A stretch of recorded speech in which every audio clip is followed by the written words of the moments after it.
word. Someone who is not a brother. You have one and I have two. And that person, when they ain't here, then you wish you'd been kinder to them.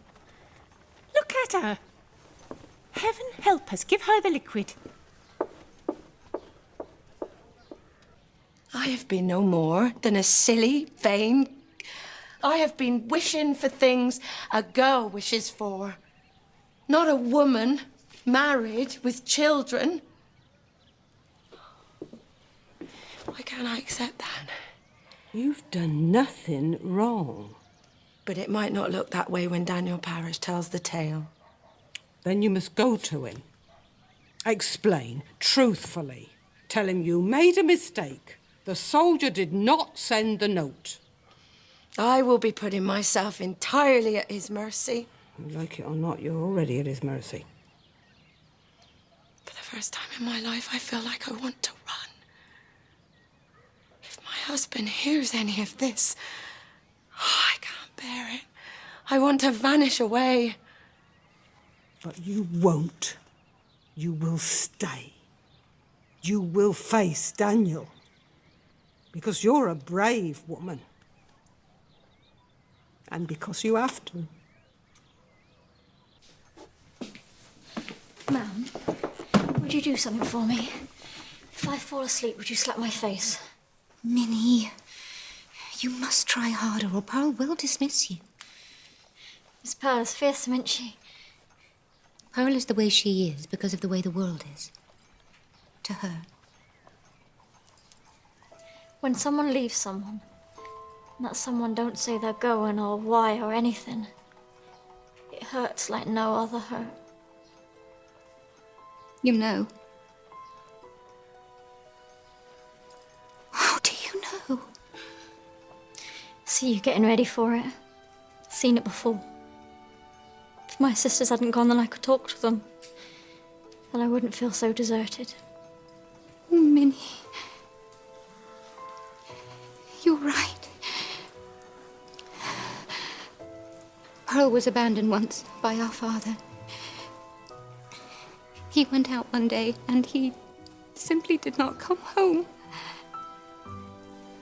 What he did was selfish and cowardly and ruinous. It was beyond forgiveness. If I were to go, it would be the same. I didn't see that. I would be tormented by thoughts of my own cruelty. I suppose I've been indulging a wish. A fickle little wish. I will stay.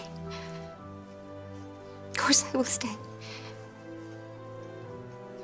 How could I ever have considered any other possibility? Miss Lane, come on in. Lizzie, fetch Miss Lane a drink. I was passing nearby on my ride out and I thought...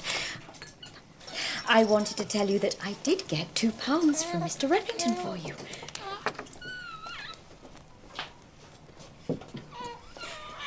And I wanted to thank you for bringing Minnie home. I was glad to help, Miss Lane. Alf, you have a lot to contend with at the moment. I know how fond of you Minnie is, and she is most impressionable. I wanted to ask you to be careful. Miss Lane, what I've been taught the hard way is life in hours to map out how we want it. And we take the joys it gives us and be glad for them.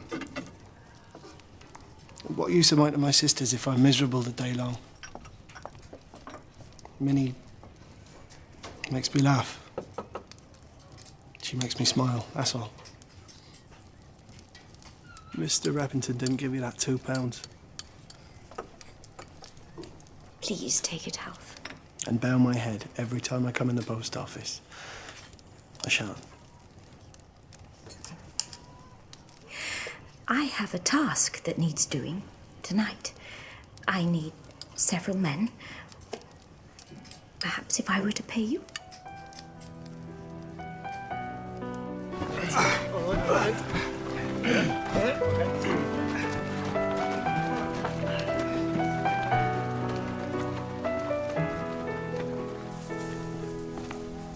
I borrowed it from a neighbour,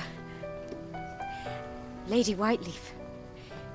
If she knew what I wanted it for, she would be beside herself.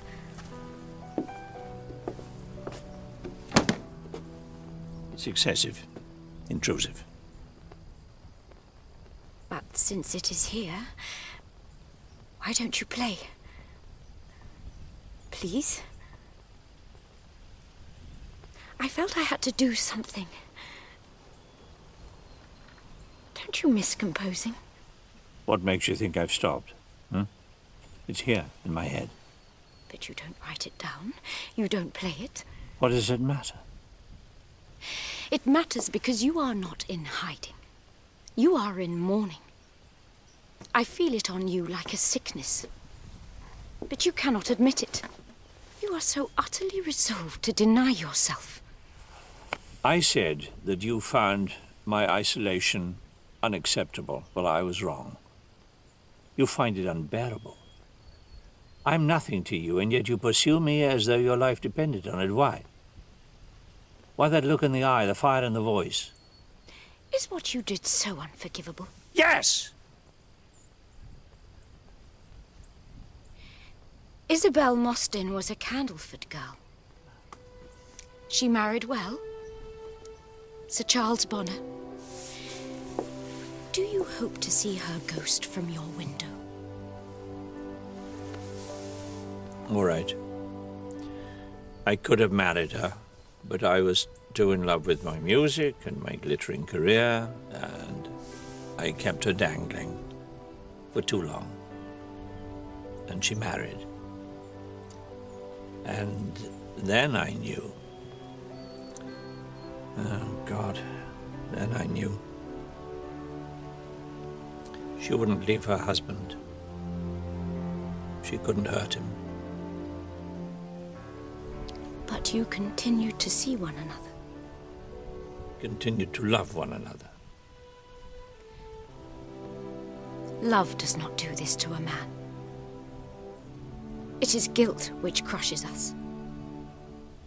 It is shame which holds us in the dark. My father... I'm not your father.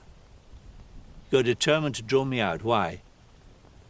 You think that you're doing it for me, but you're not. You're doing it for you.